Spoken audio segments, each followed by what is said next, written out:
है ना। इसको बोला जाता है straight line motion, straight line motion. तो जब कोई वस्तु एक सरल रेखा में गति करता है या एक विमीय गति को भी सरल रेखीय गति कहते हैं। बैठ जाओ, कोई दिक्कत नहीं है, वो लेता रहेगा। नहीं नहीं, जब कोई वस्तु किस में गति करे, एक विमा में गति करे या एक रेखा पर गति करे, तो हम क्या कहेंगे उसको, सरल रेखीय गति। एक विमीय गति जितना भी है ना, वो मैक्सिमम टू मैक्सिमम कैसा गति है, सरल रेखीय गति है। कैसा गति है, एक विमीय गति। हम पहले पढ़ाए थे आपको, एक विमीय गति या दो विमीय गति किसको कहते हैं। एक विमीय गति कहते हैं कि भाई मान लिया जाए कोई सिर्फ एक्स अक्ष पर चल रहा है, वो एक विमीय गति है। कोई सिर्फ वाई अक्ष पर चल रहा है, जैसे पोल पर हम चढ़ रहे हैं, ये एक विमीय गति है। जैसे हम जमीन पर चल रहे हैं, ये एक विमीय गति है। अच्छा, कोई सीढ़ी पर चढ़ रहा है तो कैसा गति है, वो दो विमीय गति है। कैसा गति है, वो दो विमीय गति। यही बताए थे ना। अब ये गति किस चिड़िया का नाम है, उसके बारे में हम लोगों को जानना था। यही बोले थे हम कि भाई गति क्या है। तो गति के बारे में हम लोग सीखे थे एक एग्जाम्पल से। वो ये सीखे थे कि ध्यान से देखिएगा कि हम लोग गति के बारे में क्या जान रहे थे। गति के बारे में सीधा सीधा बात यह था कि मान लिया जाए आपके पास, मान लिया जाए ये एक इमेज हम ओपन करते हैं और ध्यान से सुनिए। मान लिया जाए ये एक ट्रेन है। क्या है, ये ट्रेन है। क्या है आपका, जोर से बोलो, ट्रेन है। अब इस ट्रेन में बैठा यह व्यक्ति, ध्यान से देखो, ये इंडियन ट्रेन है। तो इस ट्रेन में बैठा ये व्यक्ति, मान लिया जाए इसका नाम है रामू।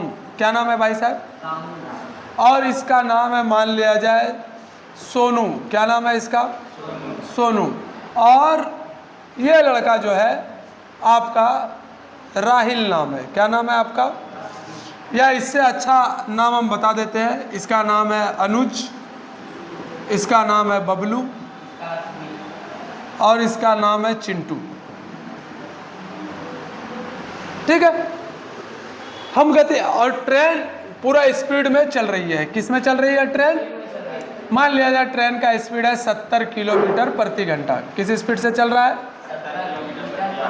70 किलोमीटर प्रति घंटा। और यहां कोई खड़ा है पीयूष,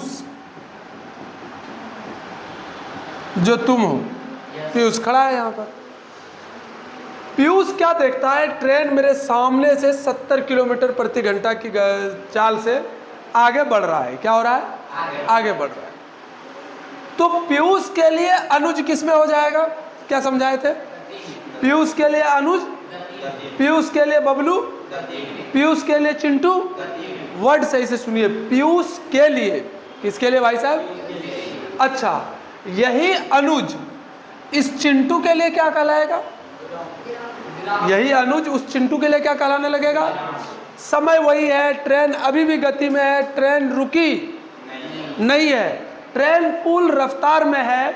पर पीयूष का कहना है कि अनुज जो है गति में है, पर वहीं चिंटू कह रहा है कि नहीं, अनुज विराम में है। अनुज किस में है, क्योंकि पीयूष इसलिए कह रहा है कि जब कोई वस्तु मान लिया जाए, कौन है आपका, वस्तु मान लिया जाए आपका कौन है भाई साहब, अनुज है। वस्तु कौन है आपका, जब कोई वस्तु किसी दूसरे वस्तु की अपेक्षा, किसी दूसरे वस्तु की समय के साथ साथ अपना स्थान क्या कर लेता है, बदल लेता है। समय के साथ साथ अपना स्थान, समय के साथ साथ अपना स्थान क्या कर ले रहा है, तो ये वस्तु क्या कहलाएगी, गति में कहलाएगी।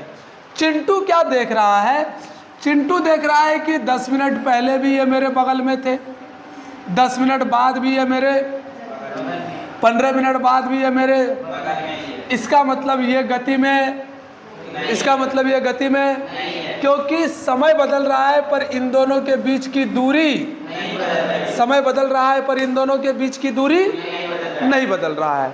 तो जब भाई दूरी ही नहीं बदलेगा तो इसको कभी लगेगा कि ये गति में है, नहीं लगेगा।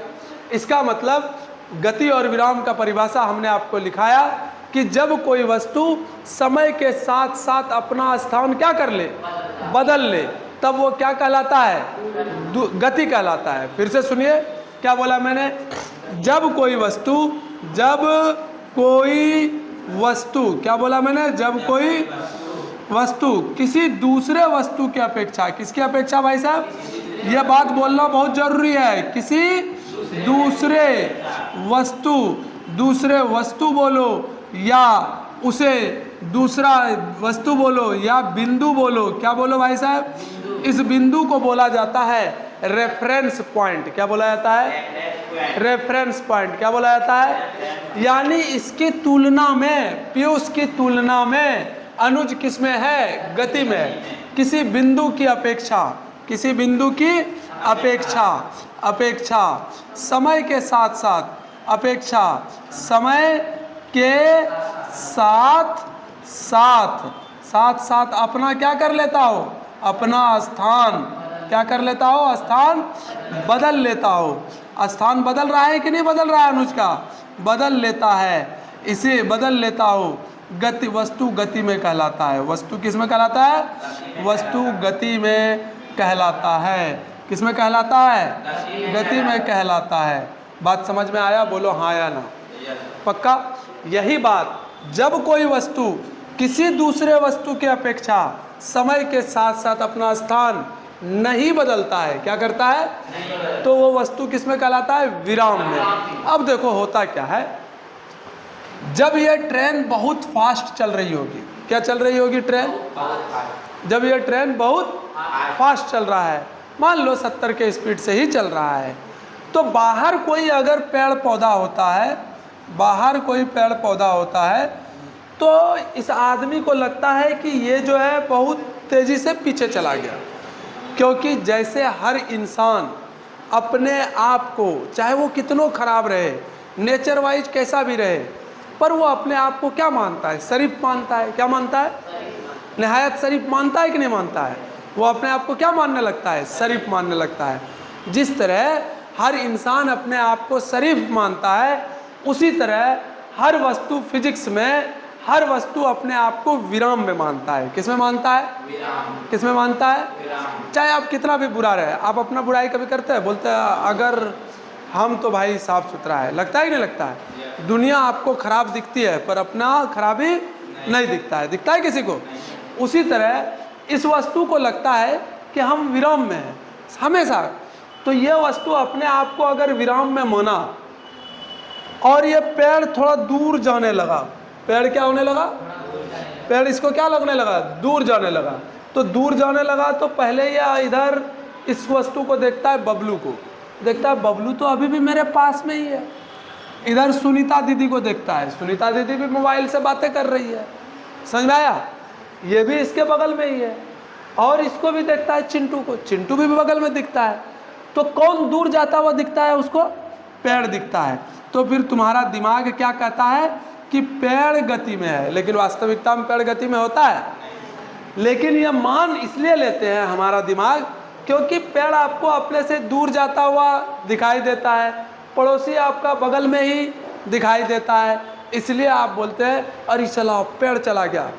तो गति और विराम क्या है? आपेक्षिक शब्द है। क्या शब्द है? गति और विराम कैसा शब्द है भाई साहब? आपेक्षिक शब्द है। गति और विराम कैसा शब्द है? आपेक्षिक शब्द है। बात समझ में आ रहा है? गति और विराम आपेक्षिक शब्द है। अब हम लोग जब गति और विराम के बारे में जान लिए, तब हम लोगों को जानना था भाई कि दूरी क्या है। किसके बारे में जानना था? दूरी क्या है। तो दूरी के बारे में मान लिया जाए, हम अभी गोड्डा सिटी में हैं, तो गोड्डा सिटी, अरे यार भाई, हाँ हेलो, वालेकुम सलाम, हाँ क्लास ले रहे हो, बाद में कर लीजिए।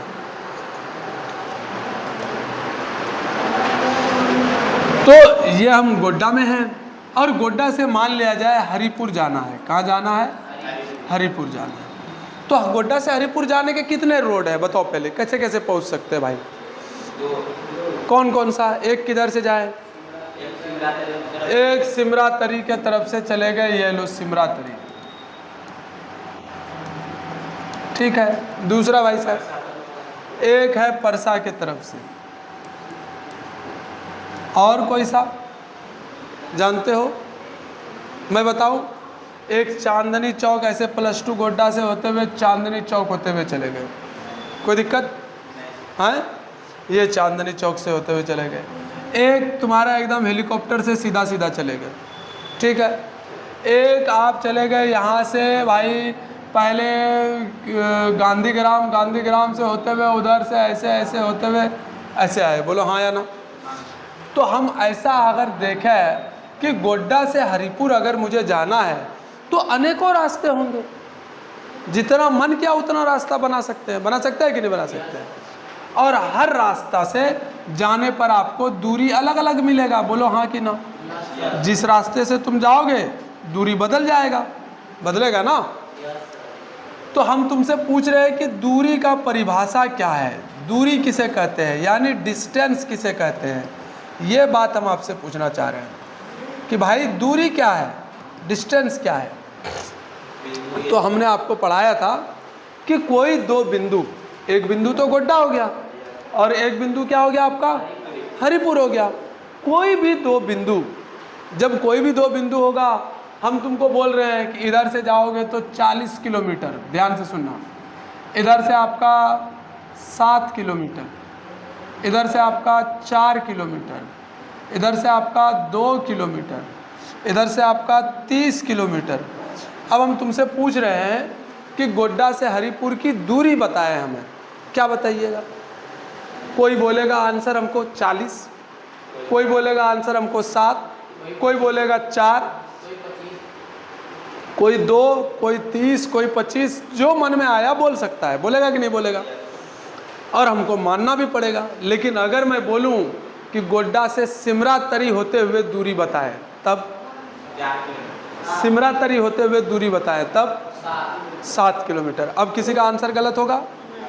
यानी अगर हमें दूरी चाहिए तो हमको बताना होगा पहले क्वेश्चन पूछने वाले को कि रास्ता कौन सा देंगे, यही ना बताना होगा, रास्ता कौन सा देंगे। ऐसे बैठो, रास्ता कौन सा देंगे। अगर मुझे दूरी पूछना है तो सबसे पहले हमको क्या पूछना होगा कि रास्ता कौन सा है, यही ना बात। पहले समझ में आई हम क्या बोले।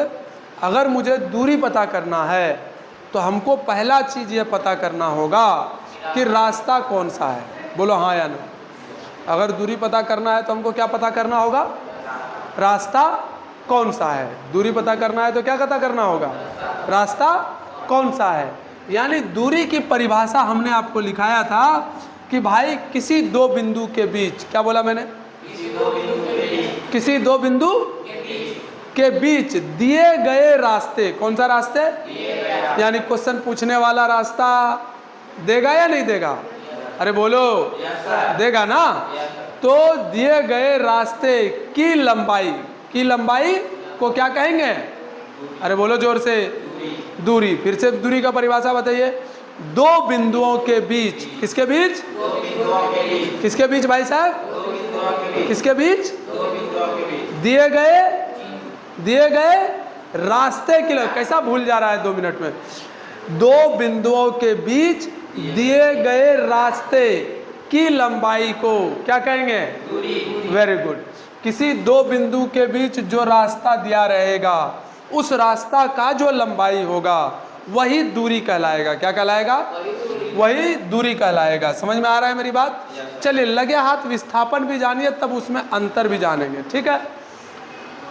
क्या दूरी की परिभाषा नहीं लिखी थी तुम, क्या तुम नहीं आई थी, हाँ चलिए लिखिए भैया तब दूरी का परिभाषा जो नहीं लिखे हैं। चलो, दो बिंदुओं के बीच,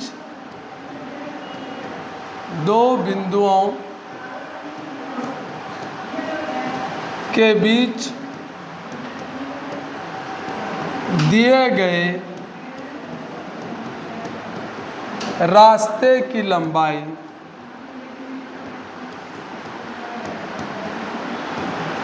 को दूरी कहते हैं। चलो तब अब जब दूरी के बारे में नहीं लिखी थी तो हम एक बात और सिखा देते हैं। इसको हम लोग किससे दर्शाएंगे, तो हम लोग इसको कैपिटल डी से दर्शाते हैं, ठीक है। किसे दर्शाते हैं, कैपिटल डी से। हाँ वेरी गुड, हमारा मन है कैपिटल डी से दर्शाने का। कोई किताब इसको एक्स में दर्शाता है, कोई किताब इसको, समझे, कोई किताब इसको किसी और चीज़ में दर्शाता है, एस में दर्शाता है, कोई किसी से दर्शाया है, कोई छोटी डी से दर्शाता है। उससे दिक्कत वाली बात नहीं है, तुम्हारा मन है जिससे तुम दर्शा सकते हो। चलिए कैपिटल डी से दर्शाते हैं। दर्शाया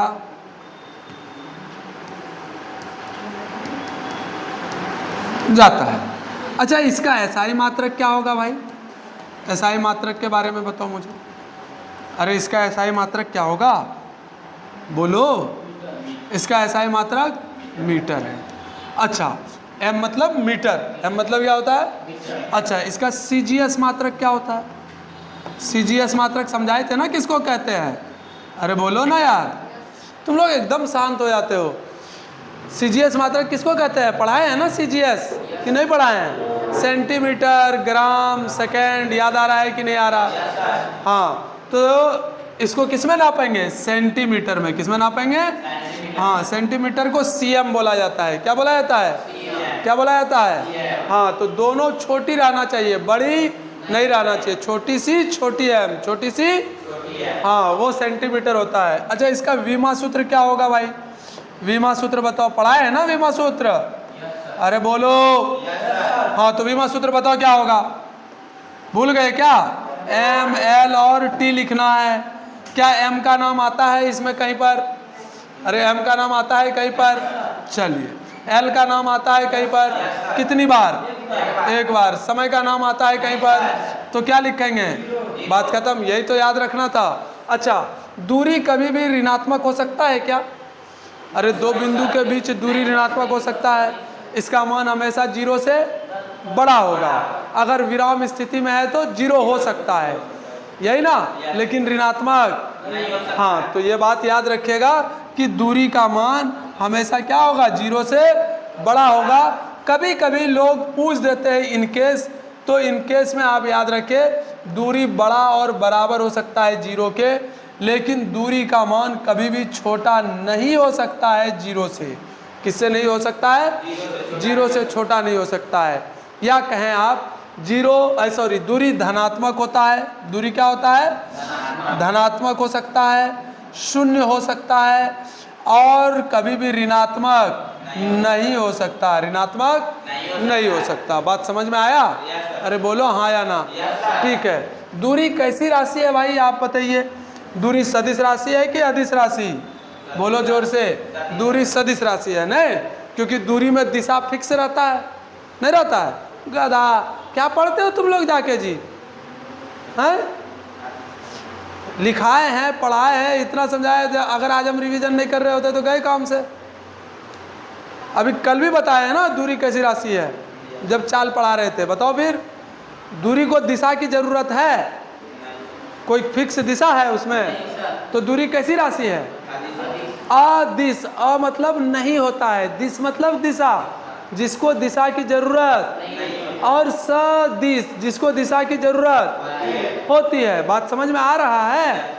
हाँ, तो यह कैसी राशि हो जाएगी भाई? अदिश राशि। कैसी राशि हो जाएगी? अदिश राशि। अदिश राशि है। कैसा राशि है? अदिश राशि है। बोलो चमका कि नहीं चमका? पक्का ना? इतना बात समझ में आता है? अरे बोलना यार हाँ या ना। अब हम बात कर लेते हैं विस्थापन की। किसकी बात कर लेते हैं? मान लो तुम रास्ता नंबर 1 से गए, या रास्ता नंबर कोई 2 से गया, या रास्ता नंबर कोई 3 से गया, या रास्ता नंबर कोई 4 से गया, या रास्ता नंबर कोई, तो भाई साहब आप किसी भी रास्ते से जाइए, विस्थापन का मान बदलेगा नहीं? बदलेगा कि बदलेगा? अरे बोलो जोर से, बदलेगा कि नहीं बदलेगा? विस्थापन को डिस्प्लेसमेंट कहते हैं। क्या कहते हैं? डिस्प्लेसमेंट। क्या बोलते हैं भाई साहब? और इसको दर्शाएंगे हम लोग छोटी एस से। किससे दर्शाएंगे? कौन से एस से दर्शाएंगे? छोटी एस से। याद रखिएगा, विस्थापन को हम लोग छोटी एस से दर्शा रहे हैं। ध्यान से सुनिए, छोटी एस से, गौर से सुनो, यानी स्मॉल लेटर से, है ना? चलिए, आप चाहे रास्ता नंबर 1 से जाएं, चाहे 2 से जाएं, चाहे 3 से जाएं, चाहे 4 से जाएं, चाहे 5 से जाएं, इसको घंटा फर्क नहीं पड़ता। विस्थापन को कोई फर्क नहीं पड़ता। ये रास्ते पर निर्भर करता ही नहीं है। दूरी रास्ते पर निर्भर करता है, विस्थापन को रास्ता से लेना देना नहीं है। हाँ, जैसे हमारे मम्मी पापा, आप साल भर पढ़े नहीं पढ़े, हाँ पढ़े, उन सारी चीज़ों पर निर्भर करता है। जब आपका रिजल्ट आएगा तो माँ बाप बोलेगा कि हाँ बेटा तुम बीमार था इसीलिए तुम्हारा नंबर कम आ गया, मेरा बेटा पढ़ता बहुत था फिर भी नंबर कम आ गया, मतलब रखते हैं कि नहीं रखते हैं। लेकिन तुम्हारा पड़ोसी, तुम बीमार पड़ो कि कुछ हो, उनसे उसको कोई मतलब नहीं है। वो सीधा देखता है कि 10वां में रिजल्ट कैसा आया। अगर 90 आया तो बोल देगा पढ़ने में बढ़िया था, अगर 90 से कम आया, 70, 30, 40 आ गया तो पढ़ भी नहीं करता था, दिन भर बैयरी करता था। बोलता है कि नहीं बोलता है। उसको कोई मतलब नहीं है कि आप साल भर बीमार थे या घर में परेशानी था इसलिए नहीं पढ़ पाए। तो जिसको मतलब है वो दूरी है, जिसको रास्ते से मतलब है वो क्या है, दूरी है। और जिसको रास्ते से मतलब नहीं है वो कौन है, विस्थापन है। तो विस्थापन क्या देखता है, विस्थापन देखता है शुरू कहाँ से किए। शुरू आपने गोड्डा से किया, बोला खत्म कहाँ किए, बोला हरिपुर में जाके खत्म किए।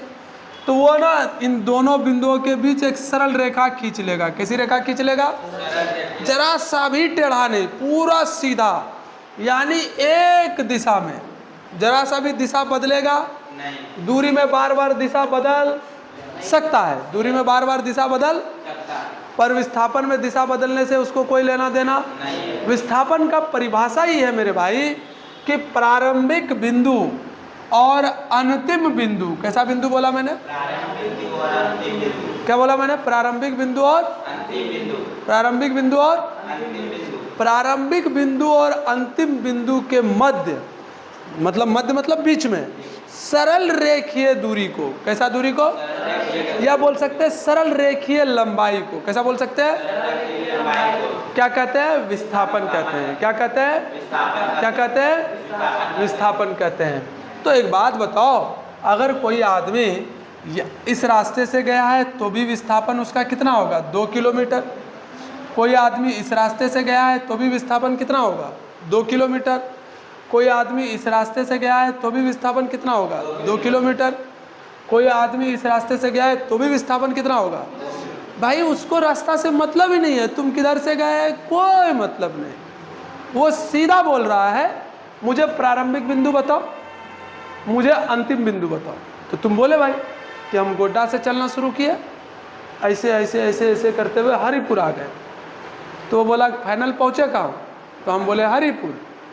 हम बोले बीच में ना चांदनी चौक पहुँचे। तो बोला नहीं नहीं नहीं नहीं, हमको उससे मतलब नहीं तुम बीच में क्या कर रहे थे, हमको मतलब ये है कि तुम्हारा रिजल्ट क्या है। तो तुम बोले रिजल्ट हरिपुर है। बोला ठीक है। ऐसे सीधा फीता लाया और सीधा नाप दिया, नाप करके उसको आंसर मिला 2 किलोमीटर।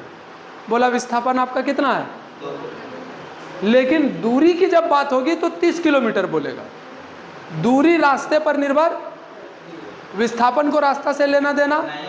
यानी कभी भी 2 बिंदु के बीच अगर विस्थापन जानना है तो क्या तुझे रास्ता जानना जरूरी है, लेकिन अगर दूरी जानना है तो क्या जानना जरूरी है, तब रास्ता जानना, तब रास्ता जानना जरूरी है।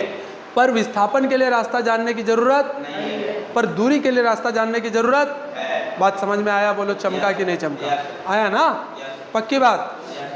तो भाई चाहे रास्ता नंबर 1 से गए तो भी विस्थापन आपका कितना, 2 से गए तो भी विस्थापन कितना, 3 से गए तो भी विस्थापन कितना, 4 से गए तो भी विस्थापन कितना, 5 से गए तो भी विस्थापन कितना। हमारा विस्थापन बदलेगा, बिंदु फिक्स है तो विस्थापन बदल नहीं सकता। लेकिन दूरी, रास्ता नंबर 1 से दूरी कितना, 40, विस्थापन कितना, 2। रास्ता नंबर 2 से दूरी कितना, 7, विस्थापन कितना। रास्ता नंबर 3 से दूरी कितना, 4, विस्थापन कितना। रास्ता नंबर 4 से दूरी कितना और विस्थापन कितना। बात, एक बात तो समझ में आया कि कभी कभी एक बात समझ में आया, दूरी को हम लोग d से दर्शाते थे और विस्थापन को हम लोग s से दर्शाते थे। जब इस रास्ते से जा रहे थे तो दूरी आपका बड़ा था, विस्थापन छोटा था। अरे कोई ठक ठक कर रहा है क्या,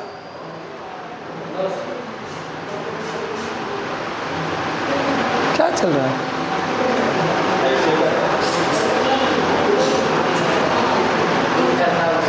ठीक है, दूरी बड़ा है और विस्थापन क्या हो गया, छोटा हो गया।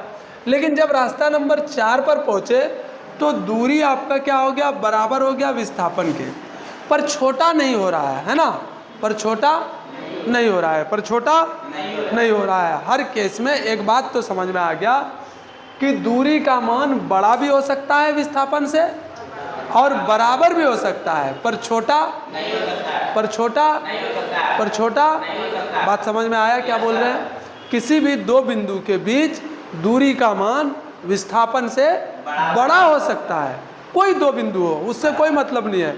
गोड्डा से दिल्ली भी हो सकता है, गोड्डा से दिल्ली के बीच का दूरी बड़ा भी हो सकता है विस्थापन से और बराबर भी हो सकता है, छोटा नहीं हो सकता बालक। छोटा किसी भी हाल में नहीं हो सकता, छोटा किसी भी हाल में नहीं हो सकता। बात समझ में आ रहा है क्या बोल रहे हैं? ये क्वेश्चन आता है कंपटीशन लेवल पर। कैसे आता है उसको थोड़ा घुमा के पूछेगा। क्या पूछेगा भाई?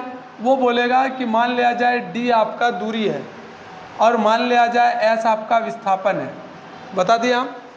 तो एस और डी का अनुपात बराबर 1 होगा या बड़ा से 1 से बड़ा होगा, बड़ा या बराबर 1 होगा, छोटा या बराबर 1 होगा। एस बटे डी, एस बटे डी, एस बटे डी। कौन सा ऑप्शन सही है? तो देखो कौन सा ऑप्शन सही है ये जानना है हमको, है ना? ये जानना है। ये रिवीजन क्लास है इसलिए हम लिखाए बहुत कम है, यही ना रे? अब जब कल क्लास होगा तो हम लिखाएंगे, है ना? तो ध्यान से देखिए, एस आपका विस्थापन है तो विस्थापन का मान क्या हो सकता है? दूरी से छोटा हो सकता है और बराबर हो सकता है। अच्छा, यहाँ अगर 1 से गुना कर दे तो कोई दिक्कत? कोई दिक्कत नहीं। अब ये दोनों के बीच गुना का चिन्ह है, इस डी को उठा के इधर लाएंगे तो भाग होगा कि नहीं? तो हमारे पास एस बटे डी होगा कि नहीं होगा? और क्या ये छोटा बराबर 1 होगा कि नहीं होगा? क्या देखो ये वाला ऑप्शन कहीं मिल रहा है क्या? कहाँ मिला आपको? 4 नंबर में। तो कौन सा करेक्ट ऑप्शन है? समझ में आया कैसे पूछता है क्वेश्चन? हाँ, यही बात अगर बोर्ड में पूछेगा तो बोर्ड वाला लैंग्वेज में पूछेगा। कैसे लैंग्वेज में पूछेगा? दो बिंदुओं के बीच की दूरी और विस्थापन क्या हो सकती है? तो तुम बोलोगे बड़ा या बराबर होगा विस्थापन के, बड़ा या बराबर होगा विस्थापन के। लेकिन यही अगर कंपटीशन वगैरह में पूछेगा तो थोड़ा सा घुमा के पूछेगा। वो बोलेगा दूरी और विस्थापन का अनुपात या विस्थापन और दूरी का अनुपात, इस तरह से पूछेगा। बात समझ में आया? बोलो हाँ या ना? पक्का चमका? 100%? चलिए, जय हिंद। खुश रहिए और मस्त रहिए।